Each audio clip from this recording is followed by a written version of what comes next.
డ్యూటీకి రాలేదని తనపై దాడి చేసిన లారీ ఓనర్ శివకుమార్పై చర్యలు తీసుకోవాలని గుంటూరుకు చెందిన నాగేశ్వరరావు కలెక్టర్కు ఫిర్యాదు చేశారు. ప్రజా ఫిర్యాదుల పరిష్కార వేదికలో కుటుంబ సభ్యులతో కలిసి కలెక్టర్ ఎదుట గోడు విన్నవించుకున్నారు. అనారోగ్యంతో 2 రోజులు సెలవు పెట్టి ఆ తర్వాత జూన్ 13న డ్యూటీకి వెళ్తే ఓనర్ సిబ్బందితో కలిసి తీవ్రంగా దాడి చేశారని ఆవేదన వ్యక్తం చేశారు.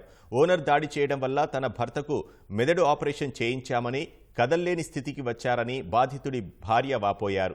పోలీసులకు ఘటనపై ఫిర్యాదు చేసినా స్పందించలేదన్నారు. వాళ్ళ బళ్ళకి డ్యూటీకి వెళ్తున్నాడు లారీలకి. డ్యూటీ నుంచి రాలేదు ఏంద్రా నువ్వు డ్యూటీకి అని చెప్పేసి, బాగాలేదన్నా అని చెప్పేసి అని ఇంకా గట్టిగా ఒకే దెబ్బ కొట్టాడు. ఆడు పెట్టి ఈ గోడ గుద్దుకున్నాడు, ఇల్లు పగిలిపోయింది. కింద పడేసారు. ఒక 4-5 వచ్చి కర్రలు పెట్టి ఈపు మీద బాధారండి వాళ్ళే. తర్వాత ఒకడైతే రాడు పెట్టి తలక పగలు కొట్టేసాడు. ఇంక చచ్చిపోయినప్పుడు వదిలేసి వెళ్ళిపోయారండి. తర్వాత మా ఊళ్ళో వచ్చి ఇంటికి తీసుకెళ్ళి తెల్లారి సోకలేదు. ఏటుకూరు బల్లక ఆయనకు శివకుమార్ కాడకు డ్యూటీకి వెళ్తాడు. అయితే పోయిన నెల 13వ తారీఖు డ్యూటీకి వెళ్ళాడు. సాయంత్రం 6:30కి వెళ్ళాడు. సాయంత్రం 10:30కు ఫోన్ చేసి గుమ్మస్తా, అమ్మ డ్యూటీకి మీ ఆయన పంపించలేదు అని అన్నాడు. పంపించలేని మా ఆయన ఎందుకు పంపించలేదు అమ్మ, ఏరే కుర్రోడిని పంపిస్తున్నాను అన్నాడు. సరేలే అని మా ఆయన వస్తాడని నైట్ అలా చూసి ఫోన్లు చేసినా కూడా ఫోన్ కలవట్లా.